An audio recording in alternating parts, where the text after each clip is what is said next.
Welcome back once again. It's time for the Comics Coffee Table.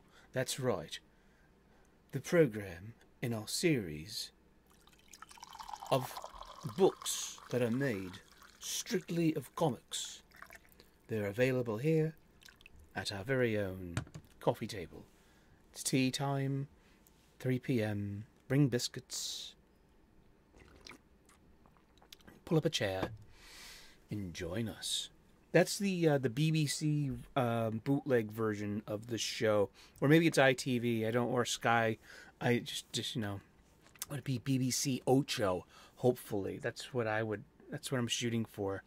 BBC Seven, BBC Heaven, Mrs. Won't you make me tea? Make love to me. On the BBC, yeah, BBC One, BBC. That's from Austin Powers, the Mike Myers Bond spoof. We're just gonna jump right into it feet first today. We're gonna continue our conversation, not only about the Tim Sheridan situation. But also because we're a show about comic books, and we got our foundation of doing daily content last year. We started January 1st, where we took this 365 days hardcover coffee table book given to me about 2 decades ago by one of my best friends, and this has literally been surfing my coffee table ever since, and it's been this constant source of comic book shop style conversations. And it's really simple. You open up the book to today's date, you look at a photograph of a picture in a book of an aspect of a comic book, and you read the blurb, and then you talk about comic books. And we've been talking about comic books mostly every day ever since. We've done over 600 episodes since then, and thank you everyone that shows up supporting the channel with your comments, coming to the live chat premiere, and just the sense of comic book community. But yeah, and without outrage. I mean, there's room for hurt feelings, yes, but outrage, I mean, I'm just done personally, me, with apoplectic rage rants on Twitter or on social media, just of people getting angry and looking and telling you their business or whatnot. So yeah, we're gonna talk a bit about Alan Scott, the Green Lantern. He'll be 84 years old as a property next year, because he first premiered in All American Comics number 16. Cover date, July of 1940. America had not yet entered World War I and won't for over a year and a half. This was in 1940, so America itself had just got out of the Great Dust Bowl and the Great Depression. And children had something that they'd never had before: pocket change and comic books to spend them on.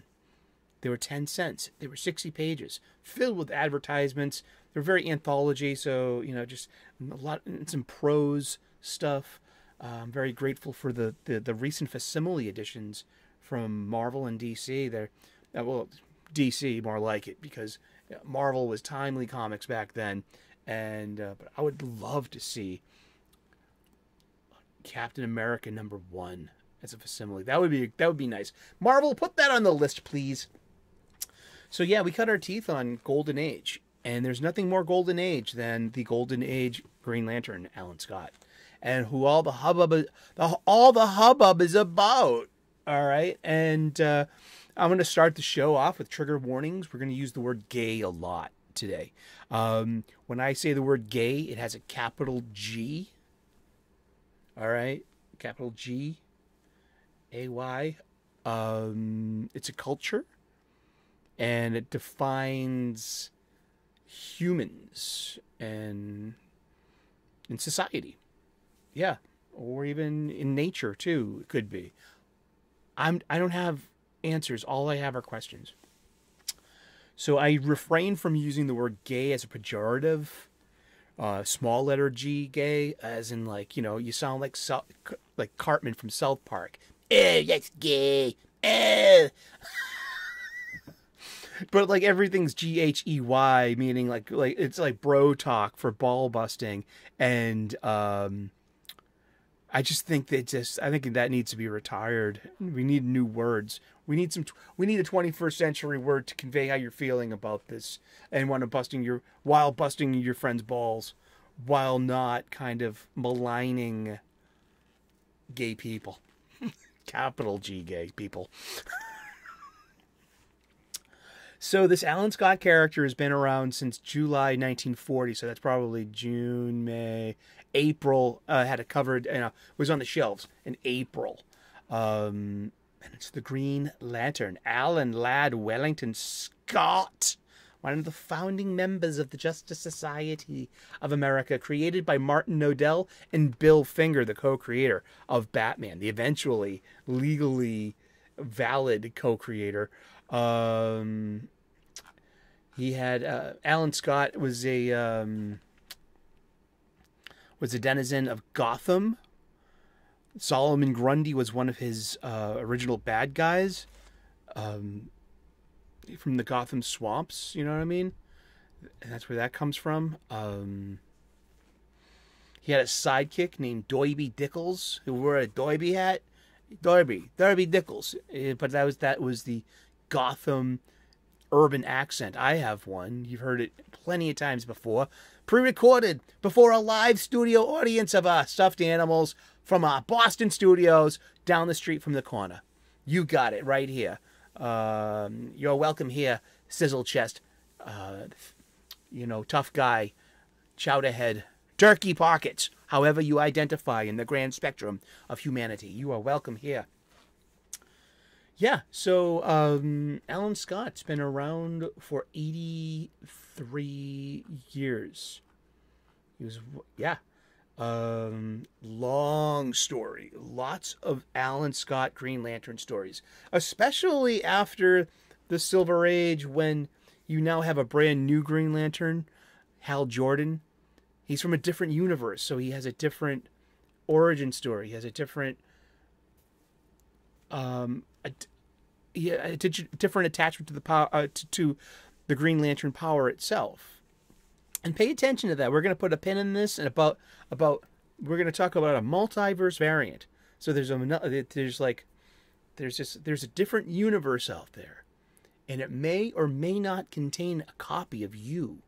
And that copy of you, if they exist on that parallel Earth, may have different life choices or different expressions of humanity that you would never have heard of.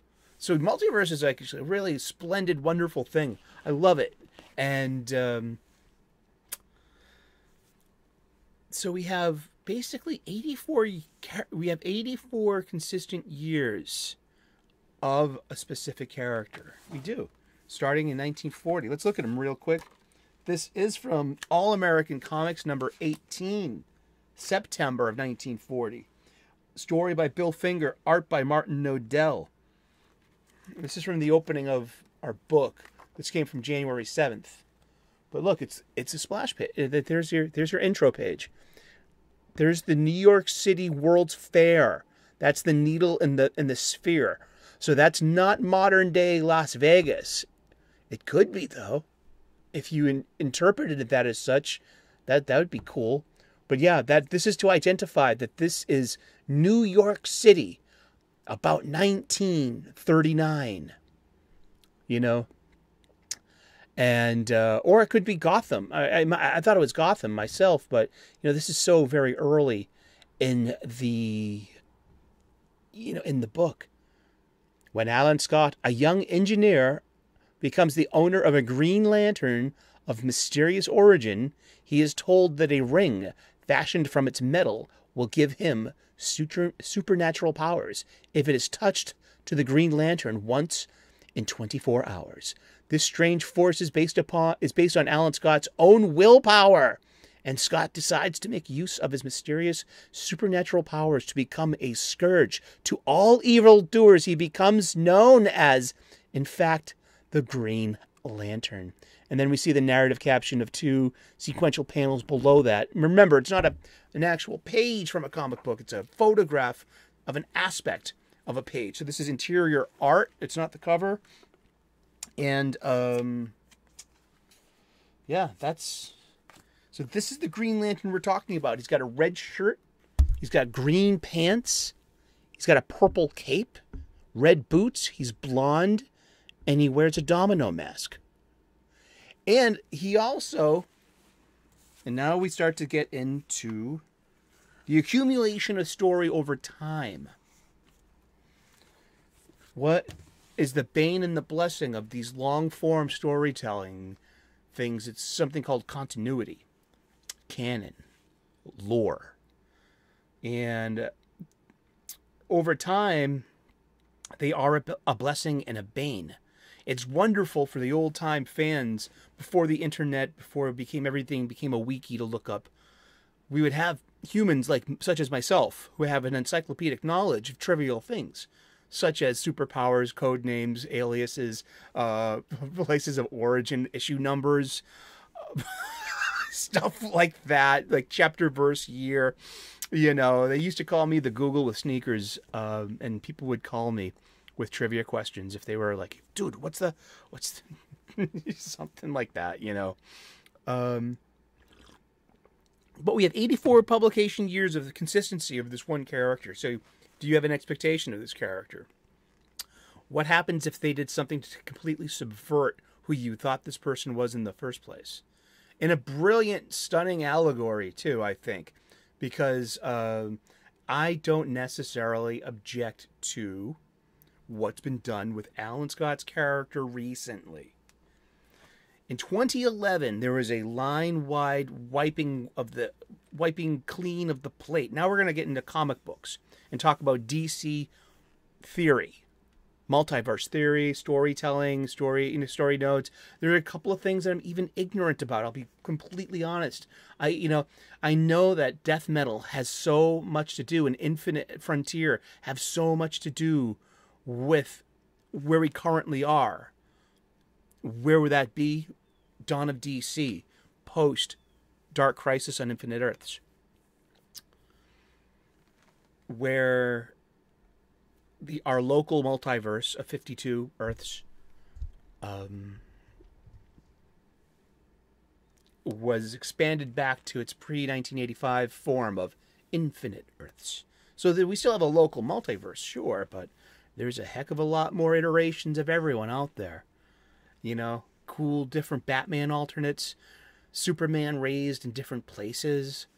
You know, imagine if Superman's baby's rocket crashed in Siberia and he was raised by the Soviet Union. And during, like, the world, you know, that exists. That's a good story. Be by Mark Miller. Yeah, go check it out. It's called Superman Red Sun. And that is an Earth in the local multiverse, where Earth's Earth. Things happen. Character's character. Yet, you know, but it's iteration. That Clark is not married to Lois. That Clark is married to someone else. You know, that Clark doesn't have, you know, that Clark is, will always be Kal-El and have that Kryptonian aspect of him, but he is not Clark Kent. It's just interesting. It's iteration. So we're coming back to iteration now. We're coming back to, so we have Alan Scott, this 84-year-old character with, so back when he was about 70-ish, he got a reboot, a complete reboot. So a new Earth 2 was created. Earth 2 is just Earth 2 is just simply, what is the golden age of DC Comics? It's DC Comics that are published between 1938 and 1955. Okay, in October of 1956 was the premiere of Showcase number 4, which had the brand new Flash, Barry Allen. That is the starting gun of the Silver Age, and that is the diversion point. And a couple of years later, in Flash issue 123, A Flash of Two Worlds, Barry Allen vibrated his molecular structure and found himself on a parallel Earth just a vibration away, where he met his comic book inspiration, our Golden Age Flash, Jay Garrick, teammate of Alan Scott, you know, in the whole, so the Golden Age Earth, all those Superman issues and all those Batman issues, all that became something called Earth 2, and thus began Multiverse. And after the Crisis on Infinite Earths combined the surviving Earths into one prime Earth, all of these stories changed. So it's now we're into the age of retroactive continuities and making room for new story as well. I mean, in the Bronze Age, Earth 2 had this really nice revival, and I'm a Bronze Age baby myself. Bronze Age comics are produced and published between 1970 and 1984. So there's a huge Earth 2 presence. I grew up with one foot on Earth 2. Blue Ribbon number 3, Blue Ribbon Digest by DC Comics number 3, I bought with my own money from a spinner rack in East Boston, Massachusetts, on a hot summer day. My uncle's barbecue. I got to go down the street, and I was a kid. You could do that back then. You can wander down the end of the block. Here's a buck. Go to the corner store. Get yourself a soda pop.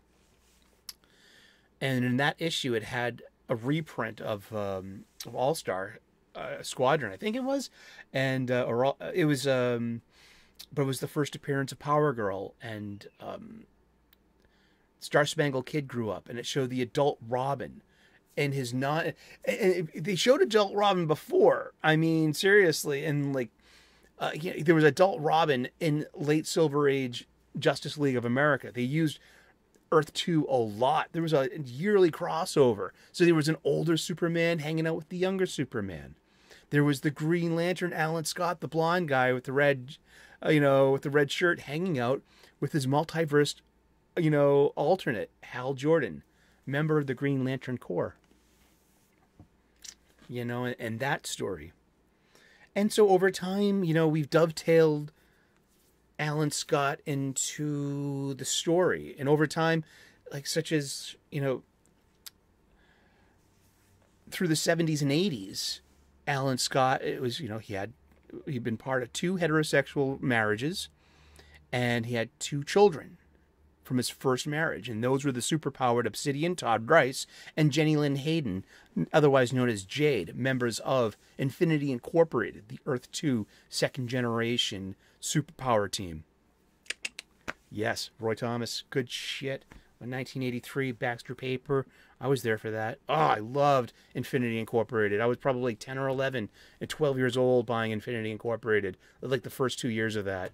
And it was like double the price of a normal comic, but you could only get it at the direct market. You can only get it at the local comic book shop. You wouldn't find that on a spinner rack.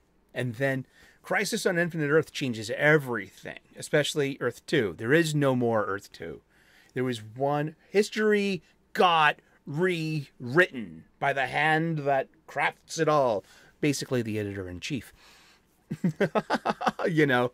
And it's like editorial stewardship, editorial vision is what sails the ship. What picks the star for this sailing ship. So yeah, we have 84 years of Alan Scott stories. So in 2011, there was a complete reboot of the DC properties. They wanted to modernize everything. They got rid of Superman's red trunks and yellow belt, and that didn't really work too well. Because he's back to a more classic-looking look with his red trunks, silly red underwears, and his drawers, and a yellow belt. I mean, now he looks He looks like Superman again. It's very pleasing to the eye. You don't know how iconic it is until you literally remove that aspect for about 6 to 8 years. They tried so hard to sell a Superman without red trunks. It just didn't work. It didn't go over. And that was the 2011's New 52. They made all the heroes younger and more relatable to a younger group. I perhaps, everyone was de-aged into their mid-20s, early to mid-20s. Yeah, I mean, and it was a new spot to tell, to air out these old stories. And it was kind of an exciting time, too. And in hindsight, a lot of that stuff was great. I mean, Scott Snyder and Greg Capullo's Batman, Brian Azzarello and Cliff Chiang's Wonder Woman. I loved Grant Morrison's Action Comics number 0 through 18. I was there for that. That was great. I heard Animal Man was really good, too. Weird Ward Tales, the Swamp Thing. I heard a lot of good buzz on different types, like Frankenstein. There's just a lot of different. New 52 took a lot of chances, and it was interesting, and it had a dynamism to it, and a spirit, but it didn't catch really. And so here you have this brand new Earth with all the heroes have all been reset, but there's a brand new Earth 2 and a different multiverse and a different, for one vibration away. This is the new Earth 2. And this is the story of a new iteration of these Golden Age heroes. So this new Earth 2 is not the Golden Age heroes. They're the same names and the same intrinsic characters and circumstances, but they too have been modernized. And they have an Alan Scott. And that 2011 Alan Scott was written to be an openly gay man, diverging from the original Golden Age Alan Scott. That iteration of Green Lantern Earth 2 for 2011 was pretty decent. It was fine. I was a fan of it. Nicola Scott did so much artwork for Earth 2. Because I was buying it because I'm an Earth 2 fan. I loved it. I loved the design of Superman's costume. Now you have free license to make new costumes for everyone. And, wow, and everything goes sideways on Earth 2. It's such an unlucky world. It ends up being destroyed, and then you have this Battlestar Galactica migration to another Earth, into another planet that it used to be Telos and the Convergence saga, and it actually orbits a binary sun. One is red, one is yellow. So Power Girl and New Earth 2 Superman, it has a strange effect on their powers. And Dick Grayson is the Batman now because that's what it is. It's issue 1 of Earth 2. The Trinity dies, saving the planet from an incursion from Darkseid. And then a new generation of heroes must take over, and it's Jay Garrick and it's Alan Scott and the whole Earth 2 crew, and a brand new Earth and a brand new place to make new stories. Heck, Lois Lane ends up dying and becomes reborn in a familiar android robot body we know as Red Tornado. So Lois Lane becomes the Earth 2 Red Tornado. And, it had room to grow and be and do its own thing.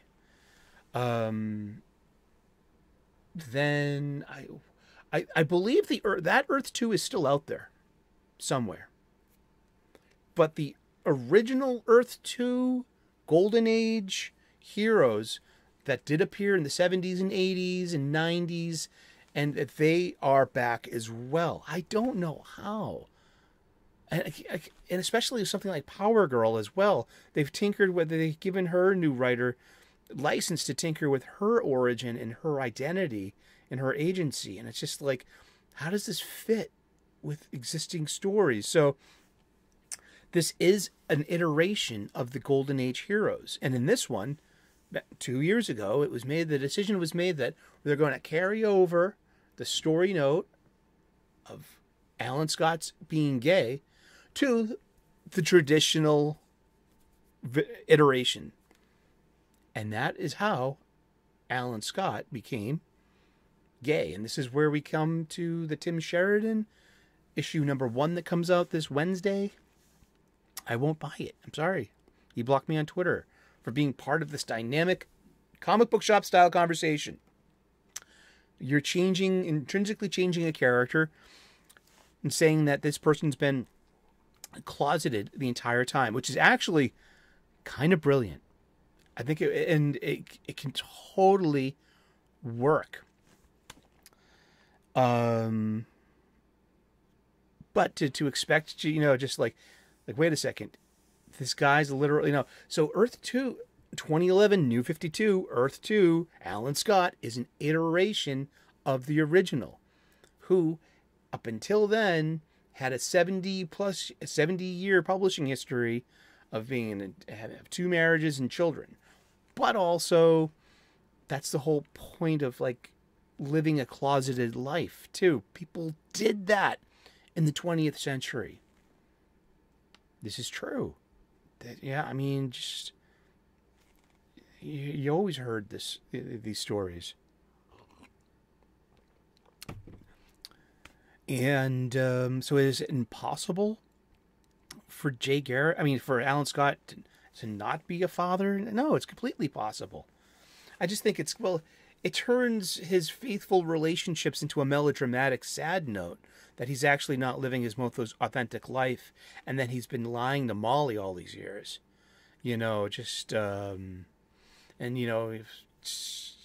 hope that they have the courage to have some kind of story note, of her being heartbroken, instead of just, oh, I always knew and I'm so supportive.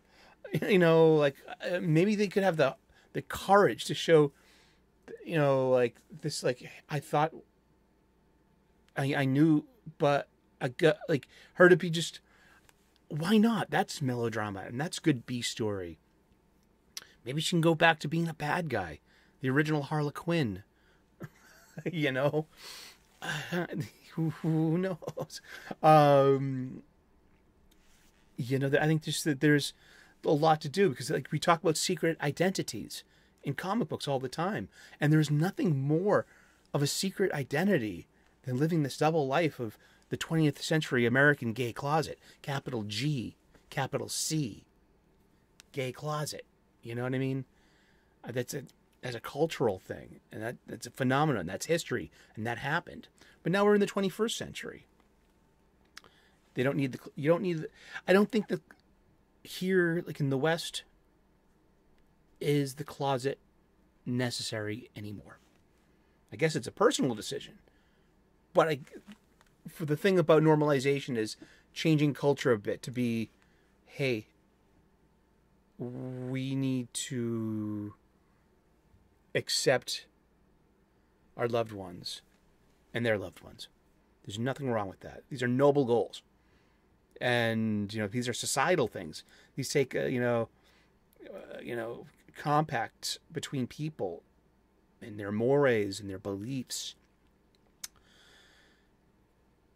And we are in the 21st century. We are in the future. This is great. And this is a future, so I think there is lots of story in this, especially for Alan, especially if he compares life to, he's got this enormous long lifespan. We just said it. He's 84 years old next year. You know what I mean? He's 83 years old this year. He looks great for 83. He's an eternally, a 50-year-old man. And he's been that way for a while. So he's simultaneously anchored in the events of World War II, yet has to remain this ideal age as time marches on. It's kind of always been the conceit of for Earth 2. It's you have heroes that fought in World War II. You know what I mean? How do you justify that story-wise? Well, they're on a different Earth. It's it's still 1946 there or something. It just makes for great storytelling. They're doing that with there are 3 series. There's Robert Venditti's doing The Sandman of Wesley Dodds, art by Riley Rossmo. This line art looks pretty good, but I just all that digital stuff they pile on top of it. It's not for me. It's like having a really good brisket with a terrible sauce. You know what I mean? That just like isn't doing it. And then there's Jeremy Adams, Jay Garrick the Flash. These are 6-issue minis, and I picked that one up off the shelf just because I like Jeremy Adams. I'm a huge Flash fan, and I want to support these titles somehow. And then comes this week's Tim Sheridan's Alan Scott Green Lantern #1.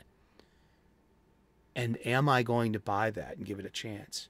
I would be a sucker to spend my money on a Tim Sheridan book. I have to pass on that. I would love to have a foil, because Mr. Sheridan on his video he was showing the foil variant cover. I'm a sucker for that. I would love that. But he's telling people to get out and buy buy multiple copies of this, like of the variant covers of this first issue, which is great. Yeah, I mean, they're going to be what, $6 each, but what's the collection going to be? The 6-issue collection, it's probably going to be $25. And that's how it's probably going to sell more, more units as well as a collection than as the illusion of the periodical publication we have here. So it's an interesting thing to light the boats on fire over and burn bridges, and and to say like, oh, and they're using coded language and stuff. No, they really don't. When they say gay, they mean it. GHEY or lowercase gay. Just like, no, they're busting their balls. Or they're using the word as a pejorative. There's no coding in that whatsoever. But it's not hate. It's more of defiance that they can still use this word. Like before, there's like a thing. I mean, but I also feel like, geez, can't you get a new word already? Lower G gay, lower, not capital G, G. But yeah, so geez, I mean, I'm thinking like also as a comic book fan too, and okay, growing up in the 70s and 80s, I was exposed to a lot of different comics and a lot of different stores in the Boston area. And sometimes I would sneak peeks at the adult sections. I loved getting away with sneaking peeks at the adult sections, especially the Japanese manga style. Milo Manara, with his controversial books at this time, because consent was a contentious topic back then, and it's taken lightly in Manara's body of work, which isn't a good thing, from our 21st century. But the polaric opposite to Milo Manara was Tom of Finland. And Tom of Finland is this legendary gay illustrator who was known for big, beefy men, leather, and very large, well-endowed, graphic portrayals of that and of intimacy. But it's legendary. I mean, you're in comics and you've never heard of Tom of Finland? Seriously? I mean, hey, caveat, trigger warning. If you RTFM, you're going to see some stuff that you can't unsee. But, I mean, it's, I'm thinking like, hey, where is the Tom of Finland variant cover? The homage variant. Wouldn't that be reaching out to gay people and capital G, capital C, and gay culture and trying to move copies?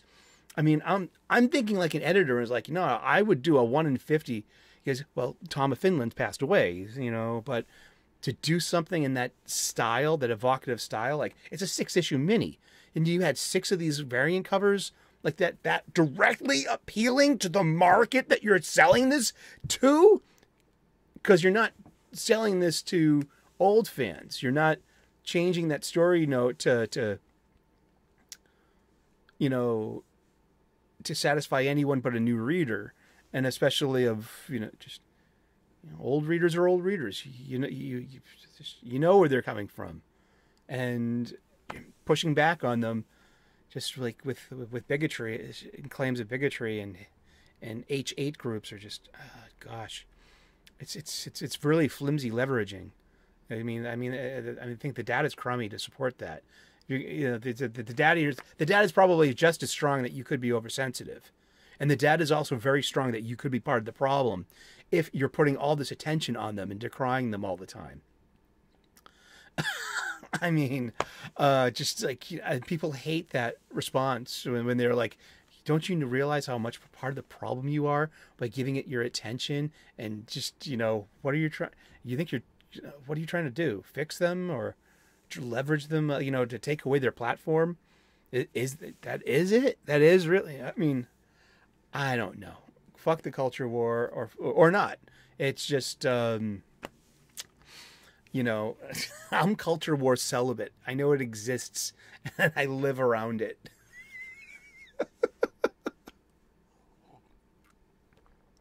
Those are the fucks I give about the culture war. But it's affected me directly as a comic book fan. I cannot give a chance to Tim Sheridan's Alan Scott Green Lantern 1 as a lifelong fan and as someone that tolerates, it has that beyond toleration. I accept, gay culture in life, in the future, in those around me. And it's like, so, but I mean, I think there's it's really, it can be, if it's done well, just like he's been gay this entire time and he's been living a lie. So what does that do to his, doesn't take away anything from his heroism, but that we're talking about work-life balance in a culture that didn't accept that kind of lifestyle. A lot of the DNA in this too, because they only did this about 2 years ago, making Golden Age Alan Scott canonically homosexual. You can't ungay him. If you try to, it's going to be kind of non-delusional parasocial conversion therapy. I mean, I seriously, I'm like, to other comic book fans, Tim Drake, Bobby Drake, Alan Scott, take the L. Take the loss. And I mean, I know, and it sucks to consider it an L or a loss, but it's also their iterations of original characters, making room for story. I know it, and there is a legitimate side to it where it's about changing things for the checking off of boxes when it comes to the great social things. I get that, and I can respect that. I neither have to like nor dislike that. I can look at it, respect it, and see that it exists. I think if handled badly, it could be an inauthentic and disingenuous way to portray those kind of characters in that culture, too. I mean, yeah. So where are the Tom of Finland variant covers selling to? That would sell like hotcakes. You want to sell to oh my goodness, they made a gay superhero. Look at the cover. Like, dude, I don't know what you're thinking there, guys. Is it just to own the chuds? Is it just to wind up, piss off the right people, capital R right people included? Is it just all this like using this? Is that the intention? Or can we just be, telling stories to all people, getting all people to buy your stuff because you've disparaged, Mr. Sheridan, you've disparaged the DC product that you're representing. You've made it a hostile place for me to spend my money. Yeah, sorry. I know, and that's how you feel. That must be how you feel. Oh, you people over there on your side of the aisle, you're so vile and mean and toxic, and fine. You don't have to spend your money on their comic books. They make independent stuff. They're not representing a corporate IP or an 84-year-old character. Now, there's interesting things to do with Alan Scott. Yeah, I do feel that. Yeah, sure. And is it just a tool to be, is it a cultural tool to be used to normalization? The one thing I can't stand is like when just people just lump everyone together. And especially like in my part of the circle, I'll give you this much, that everything's gay. Everything's GHEY or small letter gay. Or, and then when certain, the vitriolics and the outragers, start referring to, like, to perversion, degenerates. I know they're talking about very narrow subset of any of that stuff, or of any part of humanity. But I mean, just you're brushing, you're painting these broad strokes, and it's like, I just don't want to listen to you anymore. I mean, you really sound like you have hate in your heart. You really do. Yes, and it's like, I don't want to spend my downtime getting wound up like that and listening to that, or even agreeing to it, by being adjacent to it. I've distanced myself from several things lately. You know what I mean? I don't make a big deal of it, and I'm not going to tell you who. It's none of your business. But it makes me feel better to chill out in a more appropriate and mature and spiritual and holistic way, that I don't have to listen to, like, oh my God, Alan Scott's taking beep in the beep, and he's been doing it since 1936, and they're trying to beep up everything, and just, you know what I mean? And he's like, I mean, give it a break. I just, it's an iteration. It's a storyline. It will either sell or won't sell. It'll either stick or it won't stick, and there's nothing now we can do about it.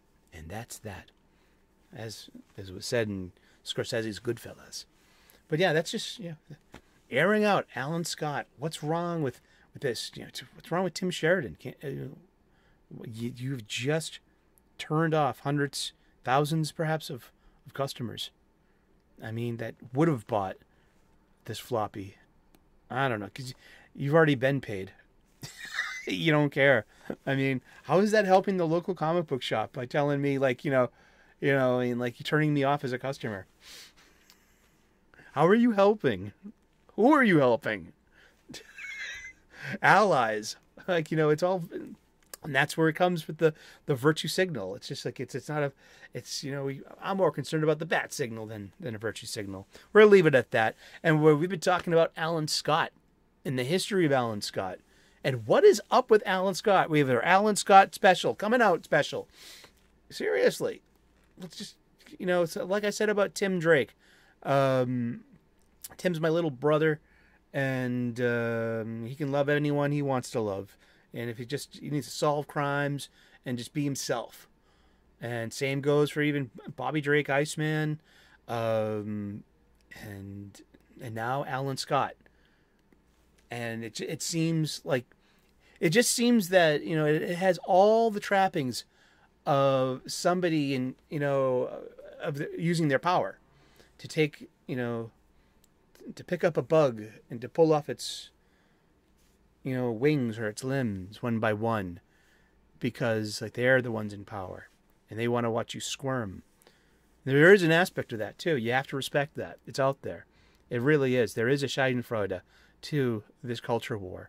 They love sticking it to each other. They really do. They get their jollies off of it. Mr. Sheridan is getting his jollies off of blocking all of us. It's smugness, and how is it selling comic books? And how is it? And it's never going to sell a comic book to me ever again with his name on it. Thank you so very much for listening to our rant here. This is my anti-rant. Home of the anti-rant. I should do this more often. You don't have to take anyone's crap. You don't have to give crap. You don't have to take it, and you don't have to buy it either. And I hope there's a good story for Alan Scott in here somewhere. And it's, yeah.